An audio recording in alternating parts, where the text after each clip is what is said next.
ঋণ থেকে মুক্তি লাভের কোনো দোয়া আছে কি? উত্তর হলো হ্যাঁ, ঋণ থেকে মুক্তি লাভের দোয়া হাদিসে বর্ণিত হয়েছে। আলী রাদিয়াল্লাহু তাআলা আনহু থেকে বর্ণিত হাদিসে আমরা জানতে পারি যে নবী করিম সাল্লাল্লাহু আলাইহি সাল্লাম তাঁকে অর্থাৎ আলী রাদিয়াল্লাহু তাআলা আনহুকে শিক্ষা দিয়েছেন ঋণ থেকে মুক্তি লাভের একটি দোয়া। যে দোয়া আল্লাহ তাআলার কাছে সঠিকভাবে যথাযথভাবে যদি নিবেদন করা যায়, তাহলে হাদিসের বর্ণনা অনুসারে পাহাড় পরিমাণ যদি ঋণও থাকে, আল্লাহ তাআলা সে ঋণ তার জন্য পরিশোধ করা সহজ করে দিবেন এবং তার ঋণ পরিশোধের ব্যবস্থা আল্লাহ তাআলা করে দিবেন। দোয়াটি হলো আল্লাহুম্মা কফিনি বিহালালিকা আন হারামিক ও আগনিনি বিফদলিকা আম্মান সিওয়াক। আবার বলছি, আল্লাহুম্মা কফিনি বিহালালিকা আন হারামিক ও আগনিনি বিফদলিকা আম্মান সিওয়াক।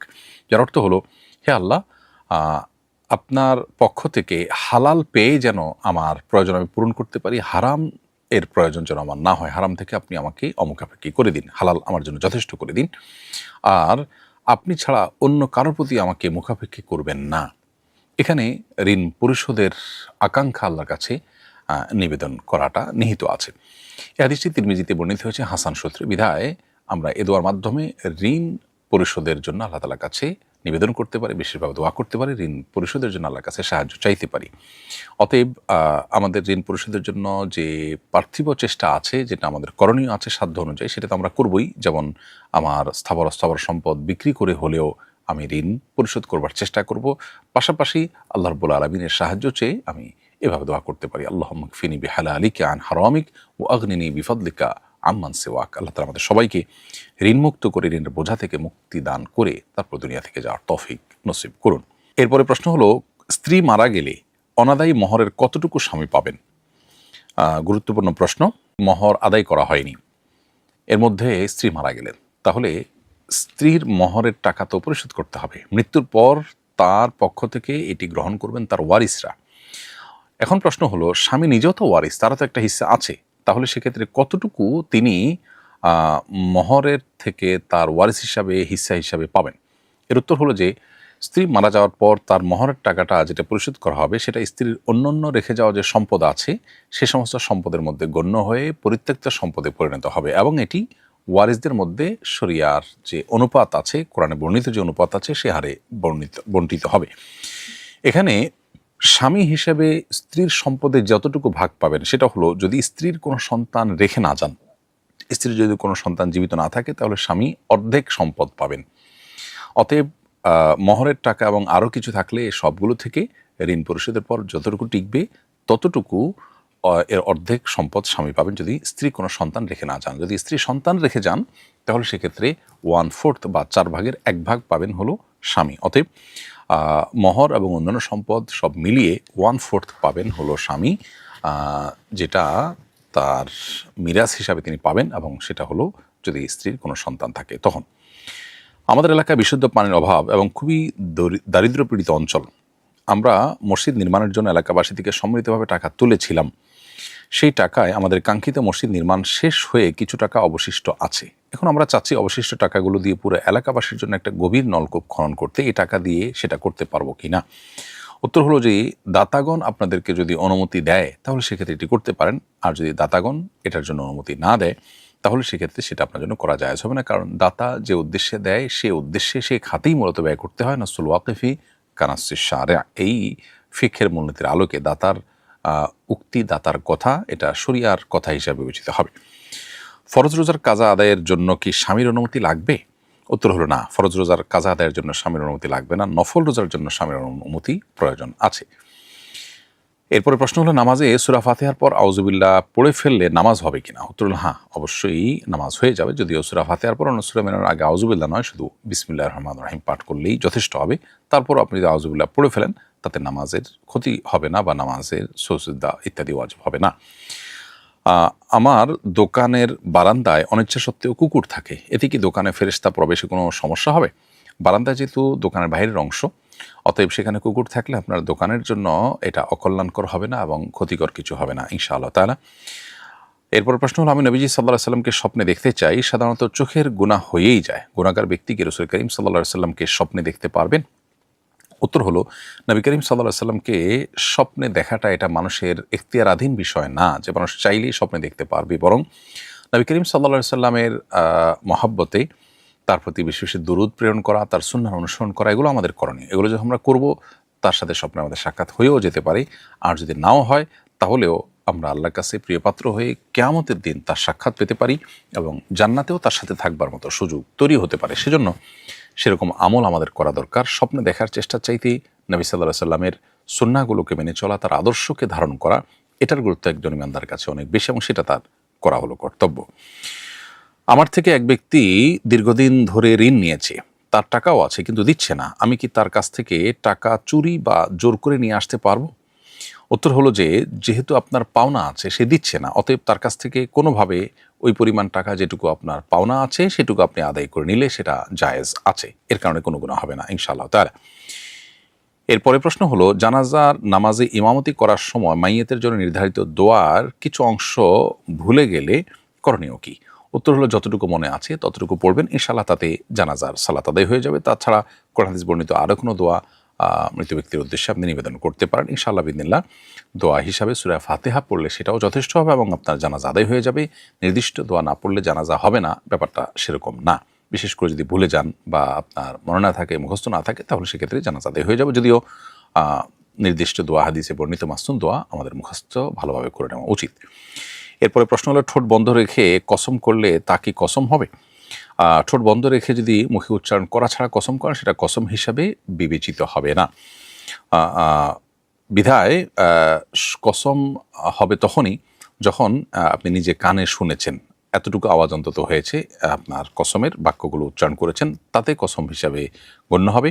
আর তা না হলে শুধু ঠোঁট বন্ধ করে আপনি কসমের কথা বললেন, সেটা আসলে কোনো আওয়াজ সৃষ্টি হলো না, একরকম মনে মনে বলার মতো হলো, এর ফলে কিন্তু কসম হবে না। এরপরে প্রশ্ন হলো, আকিকার পশু দান করে দিলে কি আকিকা আদায় হয়ে যাবে? উত্তর হলো, আকিকার পশু জবে করে তার গোশত আপনি খেতে পারেন, দান করে দিতে পারেন, তাতে আকিকা আদায় হয়ে যাবে ইনশাআল্লাহ। কিন্তু পশুর জবে করা ছাড়া শুধু পশুটা দিয়ে দিলেন কাউকে, তাতে কিন্তু আকিকা আদায় হবে না। এখানে জবে মাকসাদ, যার কারণে আল্লাহ সন্তুষ্টির উদ্দেশ্যে কোরবানি মতো করে পশু জবে করতে হবে, তাতেই আকিকা আদায় হবে। এরপরে প্রশ্ন হলো, একাকী কোনো কাজে মনোযোগী হলেই আমার মনে হয় আমি কাফের হয়ে গেছি, এমনকি নামাজের মাঝেও মনে হয় আমার ঈমান নেই, নামাজ পড়ে কি হবে? এর সমাধান জানতে চাই। প্রিয় দর্শক, এটা হলো ওয়াসওয়াসার রোগ। মূলত ওয়াসওয়াসাজনিত সমস্যার কারণে এ ধরনের চিন্তাধারা মানুষের মধ্যে তৈরি হয়। এটা থেকে বাঁচার জন্য আপনাকে রুকিয়া করতে হবে। অনেক রাকি আছেন যারা আপনাকে এই বিষয়ে ভালো গাইড করতে পারবেন। আমাদের আসুন্নাহ ফাউন্ডেশন অফিসিয়াল নম্বরে ফোন করেও আপনি রুকিয়া সম্পর্কিত সাপোর্ট পেতে পারেন। এক্ষেত্রে এক্সপার্ট আলিম আপনাকে সহযোগিতা করবে এবং পরামর্শ দিবেন। আপনি ভালো কোনো রাখি এবং রুকিয়ার কোনো অ্যাপ থেকে ভালো কোনো রুকিয়ার অ্যাডভাইস নিতে পারেন। ওয়াসওয়াসার রুকিয়া এই মর্মে আপনি যদি জানতে চান এবং সার্চ করেন, আশা করা যে আপনি অনেক গাইডলাইন পাবেন। তার আলোকে যদি আপনি আমল করেন, আশা করা যে আপনার ওয়াসওয়াসা দূর হবে। এটা এক ধরনের ওয়াসওয়াসার থেকেই মূলত হয়ে থাকে। মুমূর্ষ ব্যক্তিকে কিভাবে শোয়াবে, দয়া করে বিস্তারিত জানাবেন। মুমূর্ষ ব্যক্তিকে ডান কাঁধে, ডান দিকে কাত করে কেবলামুখী করে শোয়াতে হবে। অর্থাৎ ধরুন এদিকে কেবলা, তাহলে এভাবে কবরটা এমনভাবে করবে যে এভাবে লাশটা যেন কেবলামুখী থাকে। অনেকে এভাবে চিৎ করে শুয়ে শুধুমাত্র ঘাড়টাকে কেবলার দিকে ফিরিয়ে দেয়, এটা সুন্নাহ নয়। সুন্নাহ হলো পুরো বডিলি যেন কেবলামুখী একটু কাত হয়ে থাকে, সেভাবে কার্ভ করে কবরের মধ্যে আবার আলতো করে একটু জায়গা কেটে ওখানে লাশটাকে রাখা। যদি সেরকম কাটার কোনো সুযোগ না থাকে, তাহলে সেক্ষেত্রে আপনার উপর দিকে শুয়ে রাখাটাও এটিও জায়েজ আছে, যদি ওরকম কোনো উপায় না থাকে। তবে সাধারণ অবস্থাতে কেবলামুখী করে শোয়ানোটাই হলো সুন্নাহ।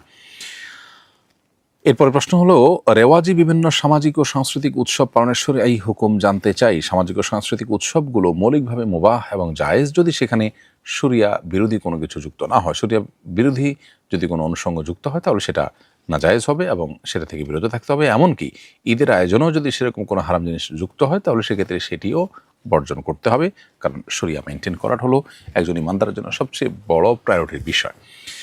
সরকারি হসপিটালে সাধারণত অনেক ভিড় থাকে, আর আমার দুদিন পর হাসপাতালে যেতে হয়।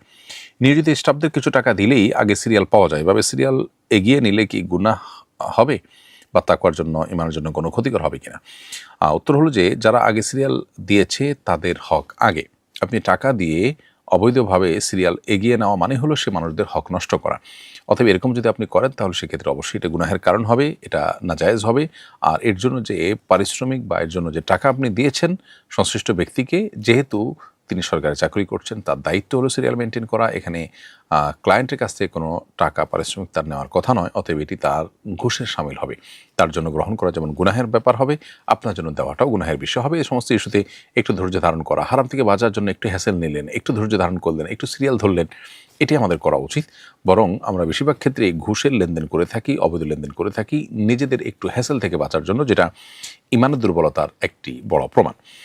আমার জাকাতের টাকা দিয়ে মৃত মামার ঋণ পরিশোধ করতে পারবো কি না? মৃত ব্যক্তির ঋণ পরিশোধ না করে বরং তার ঋণের দায় যাদের উপর আসে তাদেরকে আপনি, তারা যদি জাকাতের হকদার হয়, তাদের যদি অন্য কোনো টাকা না থাকে, তাহলে সেক্ষেত্রে তাদেরকে জাকাতের টাকা থেকে ওই ব্যক্তির ঋণের দায় থেকে মুক্ত করবার জন্য আপনি টাকা দিতে পারবেন।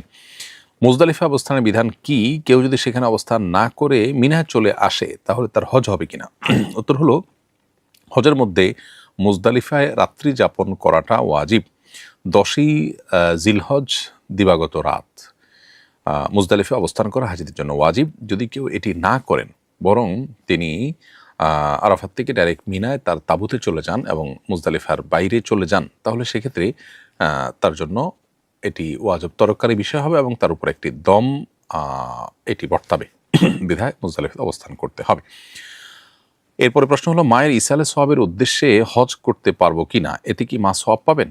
উত্তর হলো হ্যাঁ। মা পক্ষ থেকে আপনি যদি হজ করেন, আপনার নিজের ফরজ হজ আগে যদি হয়ে থাকে, তাহলে আপনি তার পক্ষ থেকে হজ করতে পারেন এবং যদি নিয়ত থাকে যে আল্লাহ এই হজের সওয়াব আমার মাকে দিতে চাই, তো ইনশাআল্লাহ আপনার মায়ের কাছে সে হজের সওয়াব পৌঁছাবে।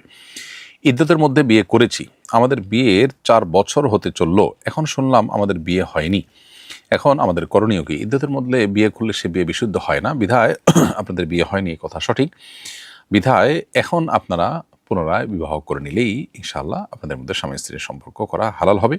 আর ইতিপূর্বে যে ভুল হয়েছে, অন্যায় হয়েছে, সেজন্য আল্লাহর কাছে আপনাদেরকে ইস্তেগফার এবং তওবা করতে হবে। হজকারী ব্যক্তি হজের আরবি দোয়াসমূহ সঠিকভাবে না পড়তে পারলে তার হজ হবে কিনা? উত্তর হলো হ্যাঁ, হজ হয়ে যাবে। আরবি দোয়াগুলো পড়া তার জন্য ফরজ বা আবশ্যক কোনো বিষয় নয়। আমার স্বামী প্রতি বছর হজে যান আর আমাকে বলেন, যতদিন আমি হজে থাকবো ততদিন তুমি রোজা রাখবে, তাহলে নাকি আমিও হজের পূর্ণ সওয়াব পাবো। এটা সঠিক কিনা জানাবেন অনুগ্রহ করে। প্রিয় বোন, আপনার স্বামী যে কথাটি বলছেন এটি ভুল কথা। আপনার স্বামী যতদিন হজে থাকবেন ততদিন আপনি রোজা রাখলে আপনি হজের সওয়াব পাবেন, এই মর্মে কোনো কথা কোরআন বা হাদিসে কোথাও বর্ণিত হয়নি। তবে আপনি যদি নফল রোজা রেখে থাকেন, বিশেষ করে জিলহজের প্রথম 9 দিন নফল রোজা রাখার এমনি নির্দেশিত, এর বাইরে পুরো সময় জুড়ে আপনি নিষিদ্ধ দিনগুলো ছাড়া, অর্থাৎ ঈদের দিনগুলো ছাড়া বাকি দিনগুলোতে যদি রোজা রাখেন, তাহলে রোজার সওয়াব আপনি পাবেন ইনশাআল্লাহ। কিন্তু এর ফলে হজের সওয়াব পাবেন বলে কোনো কথা কোরআন বা হাদিসে বর্ণিত হয়নি। এরপরে প্রশ্ন হলো, হজে গিয়ে ভুলবশত একাধিক ওয়াজিব কিংবা ফরজ তরক করে ফেললে তখন করণীয় কি? খুবই গুরুত্বপূর্ণ এবং মৌলিক একটি প্রশ্ন। প্রশ্ন উত্তর হলো যে, হজে যদি কোনো ফরজ ছুটে যায় তাহলে সেক্ষেত্রে হজ হবে না এবং সেটা অন্য কোনো কিছু দিয়ে রিকভার হবে না। দম দিয়ে সেটিকে কোনোভাবে শুধরানো সম্ভব নয়। হজের 3টি ফরজ রয়েছে, এর মধ্যে একটা হলো এহরাম বাঁধা। এহরাম বাঁধার ফরজটা যদি কেউ আদায় না করে তাহলে তার হজ শুরুই হবে না। আর পূর্ণাঙ্গ তার তো প্রশ্নই ওঠে না, হজই তার হয়নি, শুরুই হয়নি। আর দ্বিতীয় ফরজ হলো আরাফায় অবস্থান করা। এটি যদি ছুটে যায় তাহলে তাকে সে হজ আবার আদায় করতে হবে এবং সে হজ হবে না যদি আরাফাতটা মিস হয়ে যায়, তার অবস্থান করাটা কোনোভাবে আরাফায় যদি যেতে না পারেন ওই দিনটাতে, অর্থাৎ 9 জিলহজে। আর তৃতীয় ফরজ হলো হজের যে ফরজটা তওয়াফে জিয়ারা যেটাকে বলা হয়, বা তওয়াফে ইফাজা যেটাকে বলা হয়, সেই তওয়াফ যদি কেউ না করেন তাহলে সেক্ষেত্রে এটা পরবর্তীতে জীবনে কোনো সময় যদি করে দেন তাতেই তার হজ আদায় হয়ে যাবে। তাহলে এগুলোর কোনোটা যদি একদম বাদ দিয়ে দেয় তাহলে তার হজই হবে না, এটি আবার করতে হবে।